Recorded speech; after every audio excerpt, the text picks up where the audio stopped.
Why, hello everyone.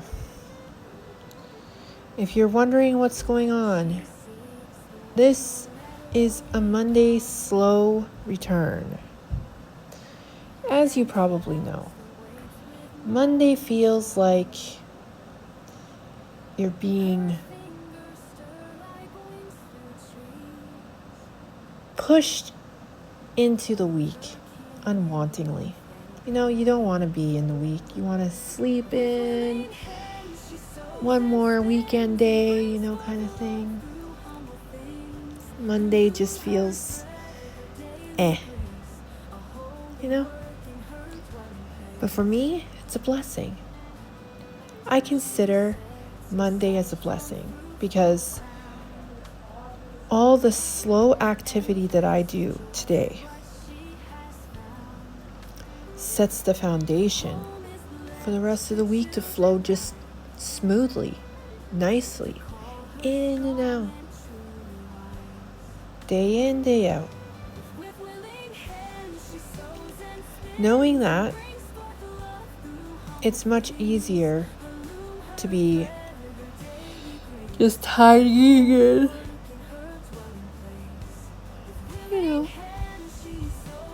doing my regular routines. I wanted to do something super special, so you're about to see something special that I've done.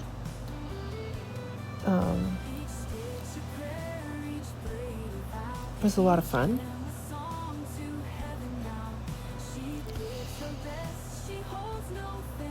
And I think I might do it again.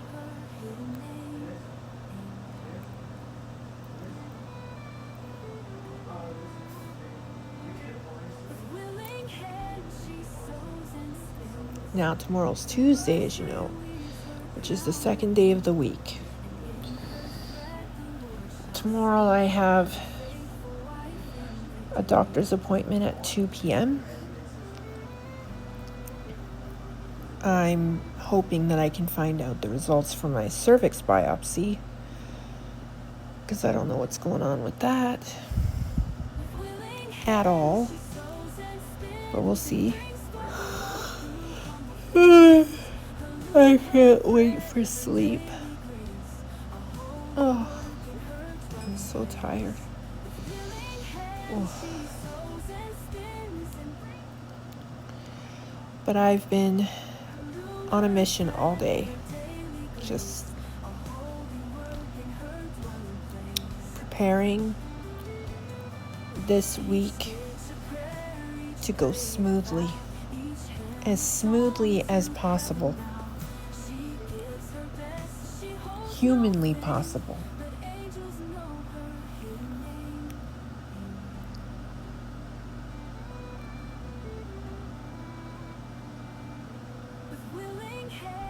So if you're wondering what I'm doing, my Dana Sama told me something very important about rice, that when you make rice, you're supposed to rinse it. I didn't know that. I used to just make rice because I'm not Asian, so I wouldn't know. So he explained the importance of it to me. And so I cleaned it.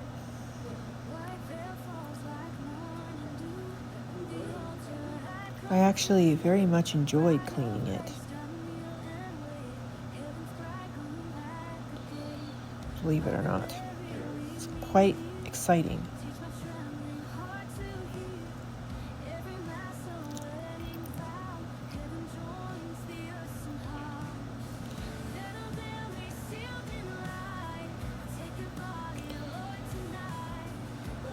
Oh, just wait until you see what I did. It was amazing.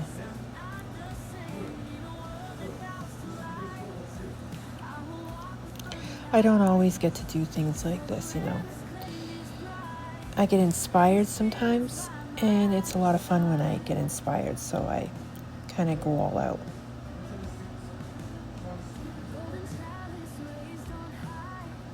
It was a huge thank you to my Dana Sama.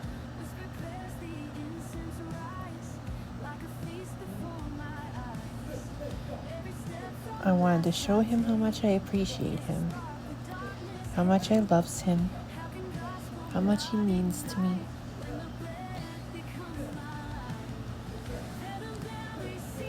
This is me walking to the supermarket. I had to go get some supplies. Well, ingredients actually. I brought my basket, my small purse. I was wearing my apron because I was in the middle of cooking. So I couldn't just remove it and go to the store. I wore it, went to the store quickly, and came back with it on, so I could get back to what I was doing.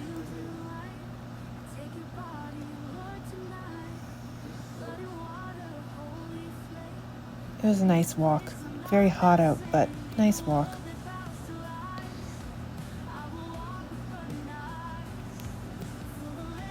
Sometimes you just gotta do something very, very kind for your husband, to let him know that he's the man of your dreams.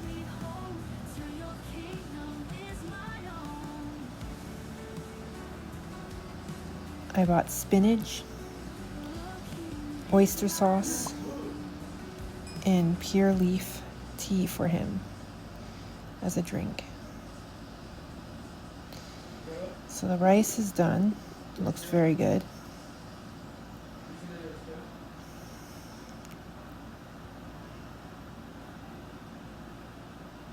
Now I have to boil the eggs and the carrots.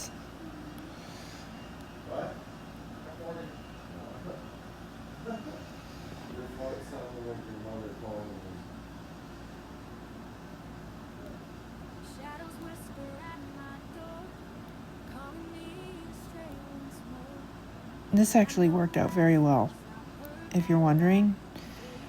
Boiling the carrots with the eggs, amazing. They were done at the same time. Hallelujah.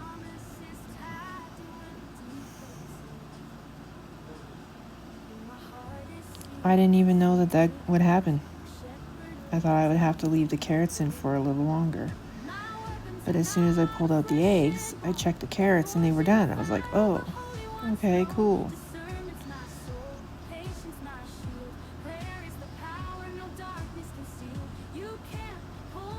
And then it was time for gyoza.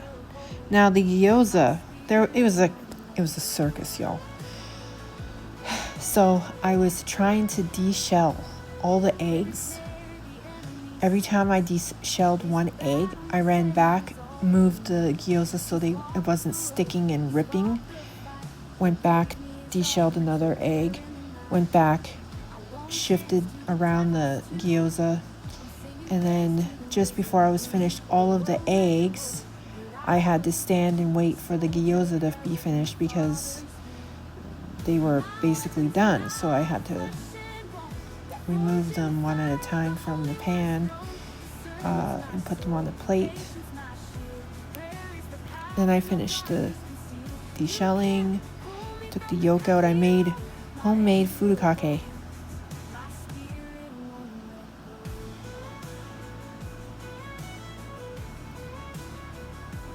Because we didn't have any, so I made homemade with egg yolk, some spices, and spinach because I couldn't find seaweed.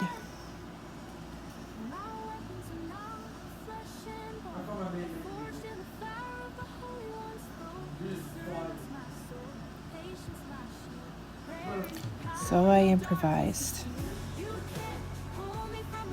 Apparently, Dana-sama really, really liked it because he finished it in literally no time at all.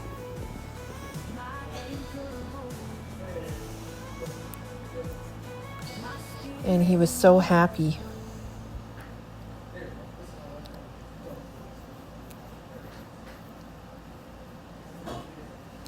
This is my favorite way of wrapping my head now. It's very practical. And it helps, you know? And it's cute. It's nice. Keeps my hair out of my face when I'm doing dishes or cooking.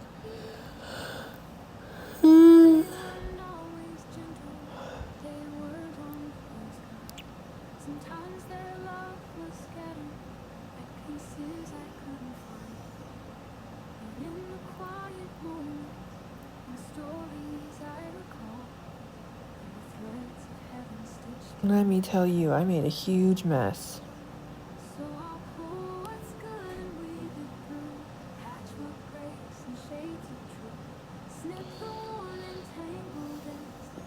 Well worth it though.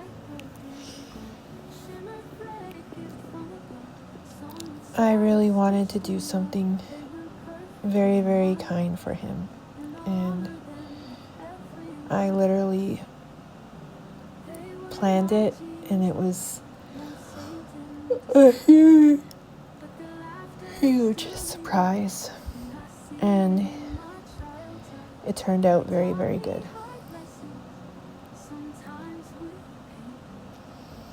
And it reminds me of what I shared today for Mission Monday's post, as you guys remember. The scriptures that I posted today. I believe there was 2 from Proverbs and 1 from either Colossians or which one was it? Hold on.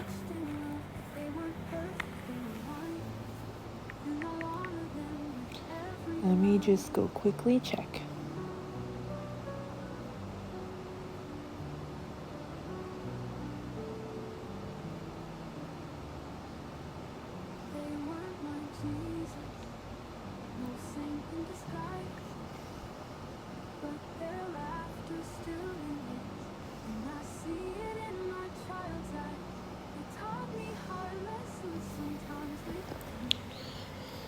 Proverbs 16:3, Colossians 3:23, and Proverbs 31:27. So I was right, Colossians.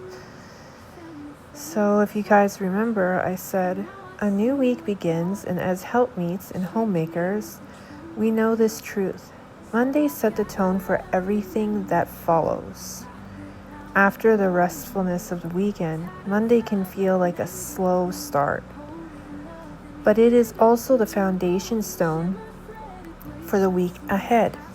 If we begin with clear intentions, Jesus first, husband, home, then the rest of the week flows smoothly. Let's take this day to build well. Time with the Lord before the tasks begin. A heart ready to serve and uplift our husbands. A home prepared to be a haven of peace. Remember, our work today is not just chores, it's kingdom work. Every dish washed, every floor swept, every meal prepared with love is an offering to Him. Scriptures to meditate on. Commit your work to the Lord and your plans will be established. Proverbs 16:3. Whatever you do, work heartily as for the Lord and not for men. Colossians 3:23. She looks well to the ways of her household and does not eat the bread of idleness. Proverbs 31:27. Very, very beautiful.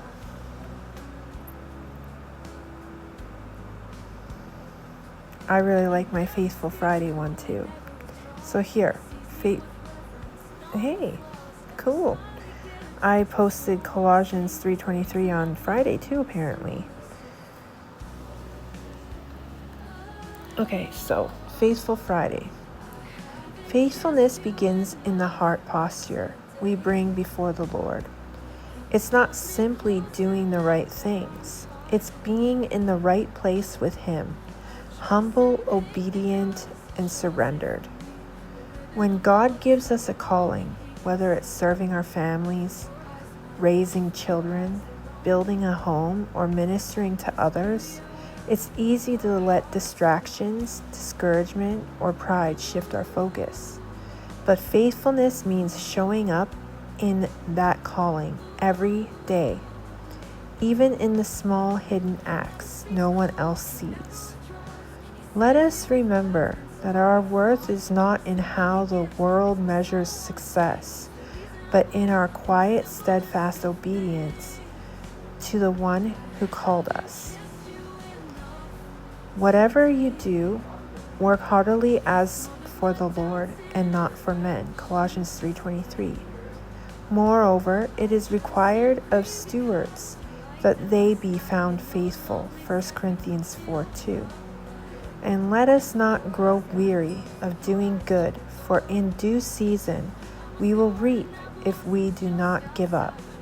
Galatians 6:9.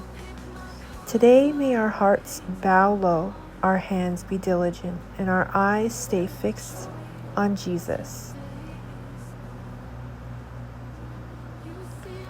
Thoughtful Thursday.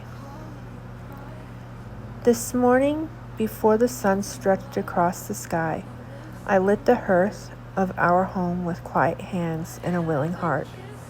The kitchen was still, lit only by the gentle glow of the stovetop. Apron tied, counters cleared, and every utensil in its rightful place. It was time to serve. After a week of rest during my moon Sabbath, today was day 8, and I rose joyfully to return to my calling. What peace there is in movement when it's spirit-led. I made breakfast and prepared lunch for my beloved Dana-sama and our sweet boys, and oh, the joy it brought. My husband held me longer than usual, smiling, dancing quietly in the kitchen as he saw the lunch I'd packed just for him. He ate his breakfast quickly, satisfied and full of cheer, before heading off to work. The boys awoke to the scent of love, cinnamon, and warmth, and let their mama nap once more. The house is lively now, full of clatter and life, and I am just so thankful.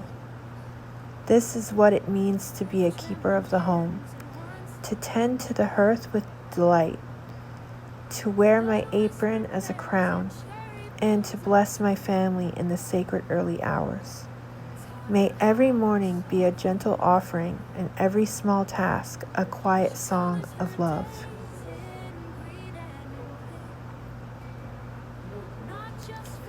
The true beauty of biblical womanhood. Dear sisters, in a world so eager to redefine what it means to be a woman, even what it means to be a biblical woman, we must remain rooted in the Word, not the world. It's easy to get caught up in aesthetic ideals of biblical womanhood, perfect meals, perfect speech, perfect submission, perfect homes. But if we're not careful, we'll end up chasing performance rather than transformation. Biblical womanhood isn't about perfection, it's about becoming. We are called to walk after the women of faith, Ruth's loyalty, Esther's courage, Sarah's obedience, Mary's surrender. But they too had to grow into their roles. They didn't arrive at virtue overnight, and neither do we. Take heart. Just as a sinner walks after Christ, learning to embody his grace, so too must we walk daily in the footsteps of holy women, learning the sacred art of reverence, quiet strength, and unwavering devotion. This is sanctification. It's a process of surrender, a laying down of pride, a sacrifice on the altar of rebellion, a daily crucifixion of the flesh. As St. Paul says, I die daily, 1 Corinthians 15:31. And as Peter reminds us, you are her daughters if you do what is right and do not give way to fear, 1 Peter 3:6. Let us not aim to be perfect biblical women in the eyes of man, but becoming biblical women in the eyes of God, shaped by grace, softened by truth, and clothed in humility. Take up your cross, dear sister. Light your lamp, not your ego. Follow after her, and he will recognize you.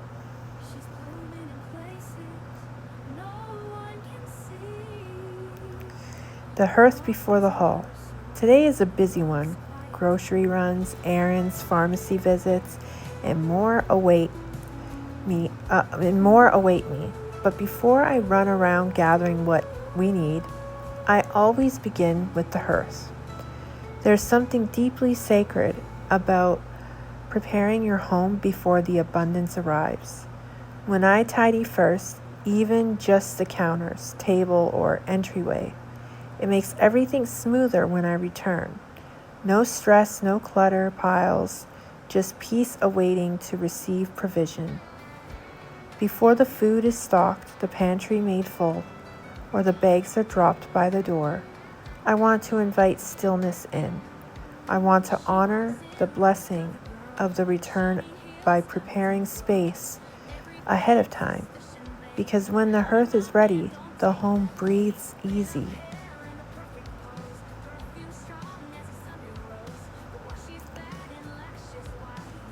The Sabbath has passed, the teacups have cooled, and the quiet hush of Sunday has turned into the gentle hum of Monday's call.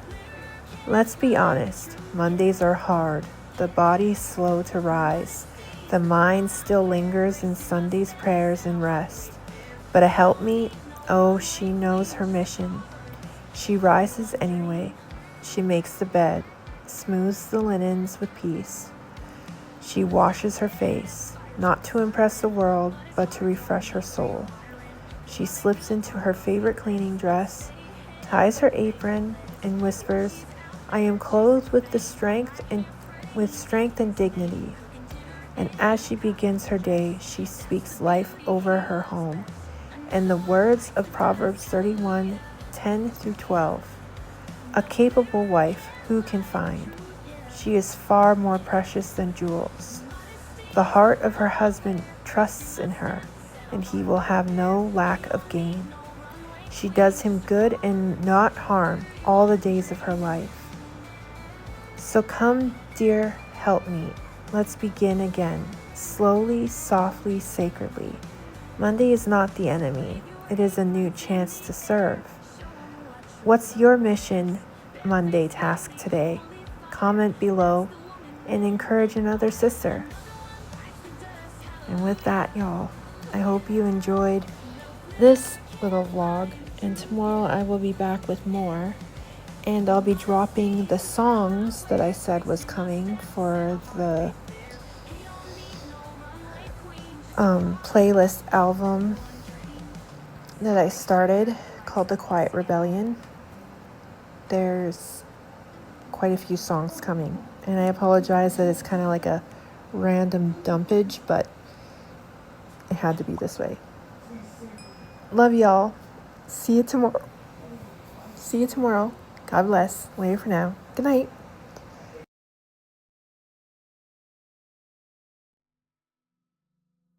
So wave your white buns in the air, show 'em what true love wears. Bare-faced beauty, holy fire, that's the woman men admire. Another one bites the dust, hallelujah. No glitter can blind the truth, yeah. Modesty's the crown I wear, grace in my steps and a heart laid bare. He don't need no runway queen, just a Proverbs 31 dream. Sorry, sugar, he likes his blessing at home.